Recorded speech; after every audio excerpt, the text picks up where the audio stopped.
Welcome to NHK World Direct Talk. Maria Tri Sulistyani is a children's book author, illustrator, and the founder of the Paper Moon Puppet Theater in Indonesia.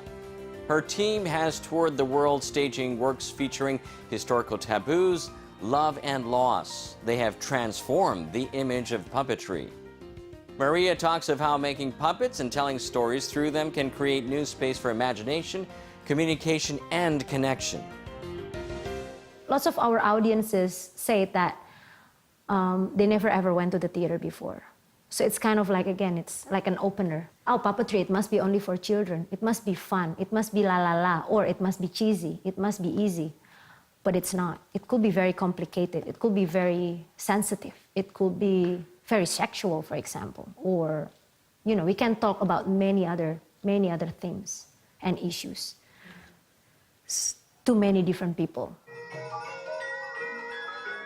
Indonesia has a long history of wayang, or shadow puppet theater, an art for storytelling, learning, and raising social issues. It's provided entertainment for the young and old. Paper Moon Puppet Theater continues the tradition in a very different way, mixing different puppetry styles and using multimedia. They've performed around the world, created music videos, and appeared in feature films, renewing the image of puppetry and attracting new audiences. Maria Tri Sulistyani founded the theater with her husband, Iwan Effendi, a visual artist. Their puppets communicate in gestures and sounds. Sometimes people need to push themselves to use their imagination. So we choose not to use words. Because without any words, you have to be there, looking at all the little details that the puppets do. For example, like, okay, being sad, just, you know, being sad. And then a puppet just only do like that.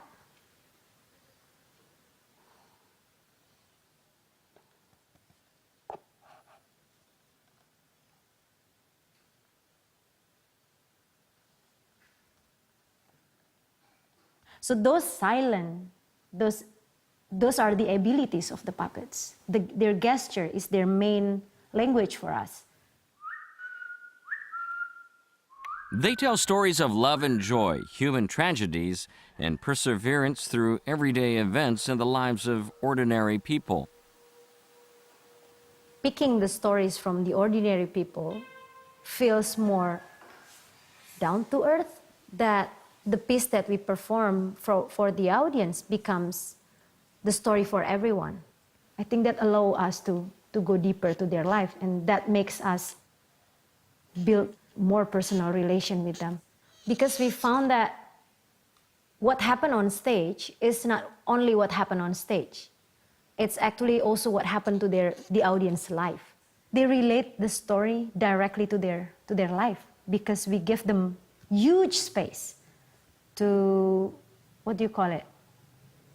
To arrange it, like to have their own imagination as the part of the story. So we always say that our performances are never finished without the audience. The theater broke new ground by taking up the issue of the 1965 tragedy in Indonesia. More than 500,000 people labeled as communists were held without trial, killed, or disappeared after the Communist Party was accused of attempting a coup d'etat. Families and survivors continue to call for truth and justice, but open discussion on the issue remains sensitive.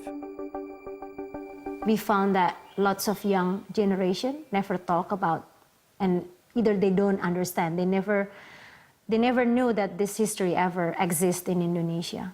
So we found that maybe we can talk to this new generation about this tragedy with another point of view.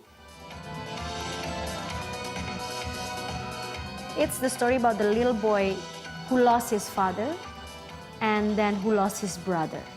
So though we are talking about big issues, we are still putting the point of view of a little boy, of a family. What do you feel if suddenly you miss your father, you don't know where he went, and he's just missing? And when your big brother tried to find him, he never come back. What will you feel? So those kind of position that we put the audience on that position. And then so that's why they suddenly relate it to their own life. Rather than, oh, this is the big history of Indonesia. The character that they saw on stage, it could be them. That was our aim, actually. It's not about pointed who killed whom and who was right and who was wrong, but it's more about being concerned that we don't want this tragedy to be happen again.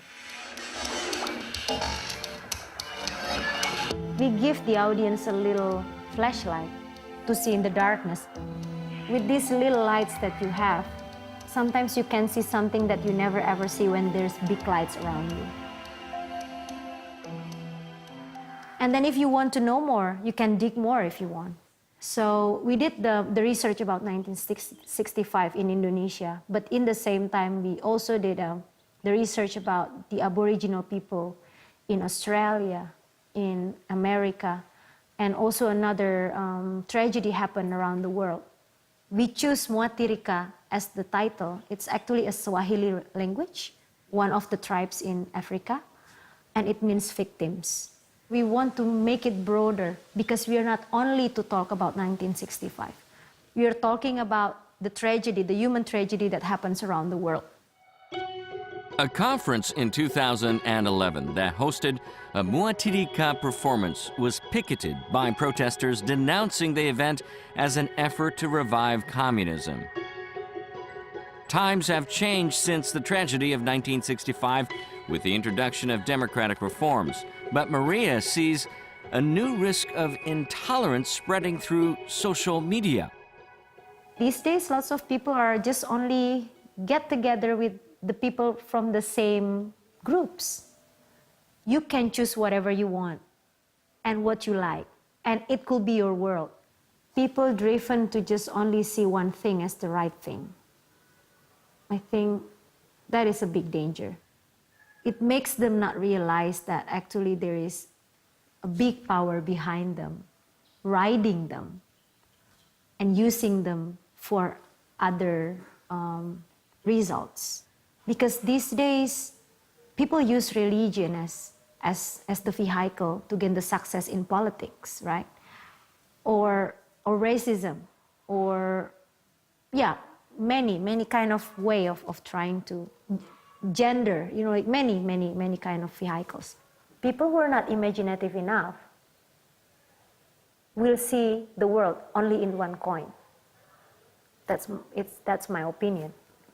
Because you couldn't imagine what's the world around the coin. You couldn't feel like there is another side of the coin. Maria hopes their performances will create opportunities for more human-to-human connection and communication. The puppets becomes the bridge because it's actually the relation between humans. It's the story between humans. We just only want to give a time for them to think and to feel, to stop for a while in our works, especially in our performances, because no phone allowed, no pictures allowed, no videos allowed. All you need to absorb is what happened on stage and around you. See other audiences, see the puppets, see the story, feel it. Since 2008, Maria and her team have hosted a biannual international puppet festival in their hometown, Yogyakarta. It's an opportunity for artists to exchange ideas and learn from each other.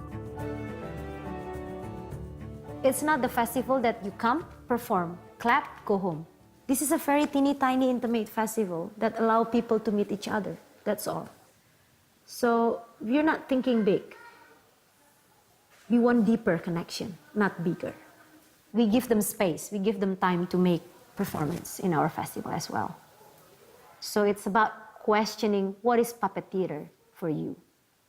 there are actually plenty of things, around us that maybe we're not realized that we would love to also, not just only highlight it on one performances, but also questioning another problems. The theater also holds workshops for people from all walks of life. Maria believes that creating puppets can be an eye-opening experience for everyone. Making things needs a playful mind. Sometimes adults didn't give space for that. We don't have space because we need to work, we have to do routines, we have to taking care of the family. We become not imaginative to solve the problems. It's one way to open those little closing doors, making things. Then you open like the abilities that you never felt like, my hands can make a creature like this. You give a big self-confidence to yourself. By making things from your own hand, you believe that you can do something. And a person with self-confidence, I think they can do more. Believe that you can do something more than you think. It's actually empowering that you trust yourself. Push the boundaries. Never stop playing means never stop learning.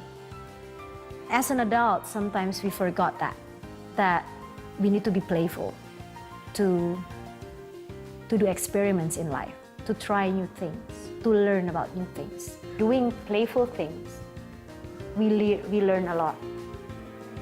We keep learning.